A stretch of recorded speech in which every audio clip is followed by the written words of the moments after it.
वो 3 दिन के अंदर सारे के सारे जो है अपनी जो है वो रिट फाइल कर सकते हैं इंडिविजुअल।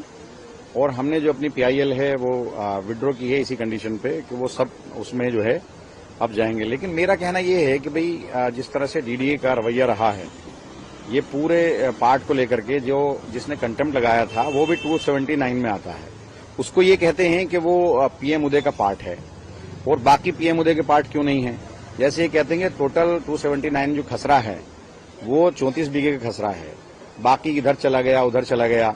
9 बीघे ऐसा है जो हैवी बिल्डअप एरिया है या उसके ऊपर ये इंक्रोचमेंट दिखाते हैं। अब उसमें से 5 बीघा कह रहे हैं कि ये PM उदय का पार्ट है, यानी कि अनऑथराइज का पार्ट है, और 4 बीघे अनऑथराइज का पार्ट नहीं है। वो क्यों नहीं है भाई? आपने उसको PM उदय से बाहर कैसे निकाल दिया, जबकि सबसे जहां से अनऑथराइज इलाका शुरू होता है ये इलाका वो है मुरादी रोड, उसके बिल्कुल बराबर में जो है बेन बटला हाउस है। मुरादी रोड जो है ऑथराइज में आता है, मुरादी रोड के बिल्कुल जहां से स्टार्टिंग होती है वहां से अनऑथराइज शुरू होता है। और तकरीबन 71, 72, 73, 80, 80 से 70 के बाद से लोग वहां रह रहे हैं।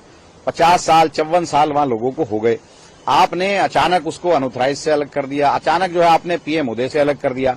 मेरी ये समझ में आता जो GNCT एक्ट है, GNCT एक्ट में 2014 से लेकर 2026 तक वो एरिया तो वही था, वो उसमें कवर्ड क्यों नहीं होता? तो ये जिस तरह से DDA इस पूरे इलाके को डेमोलिशन करना चाहती है वो मेरी समझ से बाहर है। रेखा गुप्ता जी कह रही है कोर्ट का ऑर्डर है, लेकिन उनके वकील आकर के यहां तोड़ने की बातें करते हैं, यहां मुखालफत करते हैं। भाई अगर आप इनको नहीं उजाड़ना चाहते तो मेरी समझ में नहीं आता। भाई अगर जो PM उदय में, अब ये खुद बताएं DDA वाले कि 5 बीघा इसी खसरा में से PM उदय में कैसे आ गया, 4 बीघी बाहर कैसे हो गया, 5 बीघा जो है अनऑथराइज में अनऑथराइज रेगुलाइज में कैसे आ गया, 4 बीघा बाहर कैसे हो गया। तो ऐसे थोड़ी है कि एक घर आ गया एक घर नहीं आया, एक घर आ गया एक घर नहीं आया। तो ये जिस तरह से इन लोगों ने डिमार्केशन की है वो बिल्कुल ठीक नहीं है। और हम लोग इसीलिए मैंने विड्रॉ किया है कि मैं सुप्रीम कोर्ट के अंदर इसके डिमार्केशन को चैलेंज करूंगा। और किस तरह से इन लोगों ने PM उदय में कुछ एरिया को रखा है 279 के, कुछ एरिया को नहीं रखा, ये मैं चैलेंज करूंगा।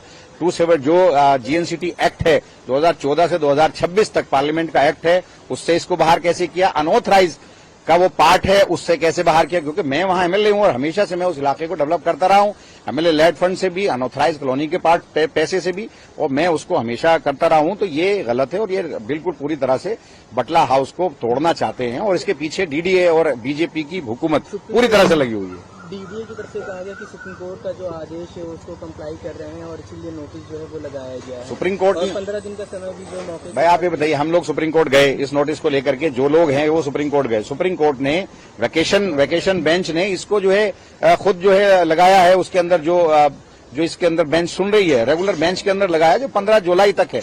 तो उसको ये सब्र नहीं हो रहा इन लोगों से, तोड़ने पे लगे हुए हैं। भाई ये लोग एक आशियाना बनाने में जमाना लगता है। जिन लोगों के घर वो टूटने वाले हैं, जो बर्बाद हो रहे हैं, उनसे पूछिए ना, उनकी तकलीफ को जानिए।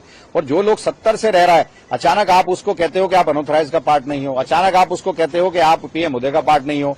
कुछ एक घर PM उदय का पार्ट है, वही आदमी जिसने कंटेम्प्ट लगाई मतलब वो भी 279 के अंदर आता है, लेकिन उसका घर PM उदय में है, उसको बचा दिया, उस पर नोटिस नहीं लगाया। क्यों? क्योंकि वो इनसे मिलकर के उसने सेटिंग करके उसने जो कंटेम्प्ट लगाई थी, जिसका ये उसको फैज दे रहे हैं, फायदा दे रही है BJP। क्या स्टे है या देखिए 3 दिन का टाइम दिया है कि 3 दिन तक वो पूछ रहे थे उससे कि भाई आप ये इंश्योरेंस तो दे के जाओ कि 3 दिन तक आप डेमोलिशन नहीं करोगे। तो DDA की जो वकील है वो 3 दिन भी नहीं दे रही थी वहां। आपने भी सुना, वहां सारे लोग थे, वो 3 दिन देने को तैयार नहीं, उनका तो बस नहीं चल रहा, नहीं तो रातों रात तोड़ दें। अब तो डिवीजन बेंच ने कहा है कि 3 वर्किंग डेज में सारे लोग, जो लोग भी इफेक्टेड हैं, जिनके यहाँ नोटिस लगे हैं, वो किसी भी कोर्ट में आ सकते हैं, उनको आजादी है। अपने जो डेमोलिशन के जो नोटिस लगे हैं उसको वो चैलेंज कर सकते हैं। तो क्या कोई कोर्ट